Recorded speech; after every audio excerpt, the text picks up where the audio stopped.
இன்றைக்கி அனிஜோஸ் கிச்சனில் என்ன வீடியோ பார்க்க போகிறோம் அப்படின்னா, சிகப்பு பீன்ஸ் இருக்குது இல்லையா, அதுதான் இன்றைக்கி கிரேவி பண்ண போகிறேன். அது எப்படி செய்யணும், அதுக்கு என்னென்ன வேணுன்றதை பார்த்துடலாம். ஃபஸ்ட்டு வானல் வச்சுக்கோங்க. அதில் வந்து கொஞ்சமாக எண்ணெய் விட்டுக்கலாம். கூடவே கடுகு உளுத்தம் பருப்பு போட்டுடலாம். அது நல்லா வெடிக்கட்டும். இது கூட பச்சை மிளகாய், கருவேப்பிலை, 2 பூண்டு கூட தட்டி போட்டுக்கலாம். அதில் போட்டுட்டு ஒரு கைப்பிடி நல்ல ஒரு சின்ன வெங்காயம் போட்டுக்கோங்க. கொஞ்சமாக பெருங்காயத்தூள், உப்பு இதெல்லாம் போட்டுட்டு நல்லா வதக்கிக்கணும். நீங்கள் அந்த எண்ணெயிலேயே சின்ன வெங்காயம் நல்லா வதங்கணும். இந்த சமயத்தில் தக்காளி 2 எடுத்து வச்சுருக்கேன். பெரிய தக்காளியாக இருந்தால் 1, சின்ன தக்காளியாக இருந்தால் 2.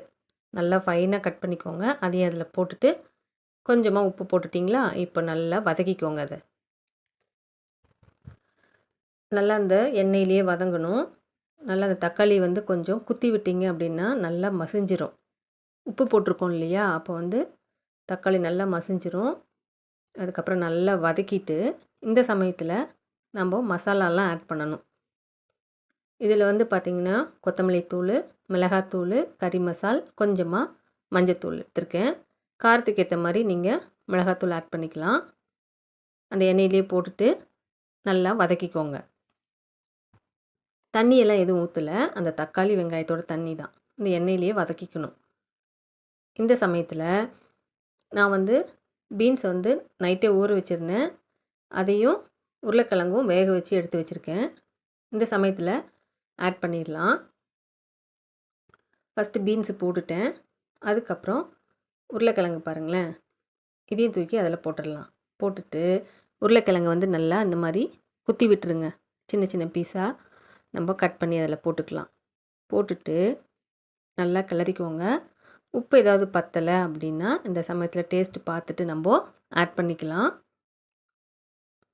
அவ்வளோதான். இப்போ இது கூட பார்த்திங்கன்னா கொஞ்சமாக தண்ணி நம்ம தெளிச்சிக்கணும். கொதிக்கணும் இல்லையா, அந்த பச்சை வாசனைன்னா போகணும் இல்லையா, அப்போது அந்த தண்ணியும் கொஞ்சம் ஊற்றிட்டு நல்லா ஒரு 10 நிமிஷத்துக்கு நம்ம என்ன பண்ணணும், கொதிக்க விடணும். அப்போ தான் அந்த பச்சை வாசனை எல்லாம் போகும். ரொம்ப ஜாஸ்தியும் தண்ணி ஊற்ற வேணாம், ஓரளவுக்கு ஊற்றிக்கலாம். இந்த கருப்பு பீன்ஸ் வந்து பார்த்திங்கன்னா வாரத்துக்கு ஒரு முறையாவது நம்ம சேர்த்துக்கணும். இதில் வந்து பார்த்திங்கன்னா நிறைய விட்டமின்ஸ் இருக்குது, உடம்புக்கு ரொம்ப நல்லது. எப்படி நம்ம மட்டன் சேர்த்துக்கிறோமோ அதுக்கு பதிலாக இதை சேர்த்துக்கிட்டோம் அப்படின்னா அவ்வளோ ஸ்ட்ரென்த் இருக்குது இதில். இப்போ பாருங்களேன், நல்லா ட்ரை ஆகிடுச்சு. நல்லா தண்ணியாக இருந்தது இல்லையா, நல்லா கொதித்து இந்த அளவுக்கு வந்துடணும். அப்போ தான் சாப்பிட்றதுக்கு நல்லாயிருக்கும். ஒரு பிளேட்டில் இப்போ ட்ரான்ஸ்ஃபர் பண்ணிக்கலாம். இது வந்து பார்த்திங்கன்னா இட்லி, தோசை, சப்பாத்தி, சாதம் எதுக்கு வேணாலும் தொட்டு சாப்பிட்டுக்கலாம். எல்லாத்துக்குமே இந்த சைட் டிஷ் வந்துட்டு ரொம்ப நல்லாயிருக்கும். பார்த்துட்டு மட்டும் விட்டுறாதீங்க. இதே போல் நீங்களும் ட்ரை பண்ணி சாப்பிட்டு பாருங்கள்.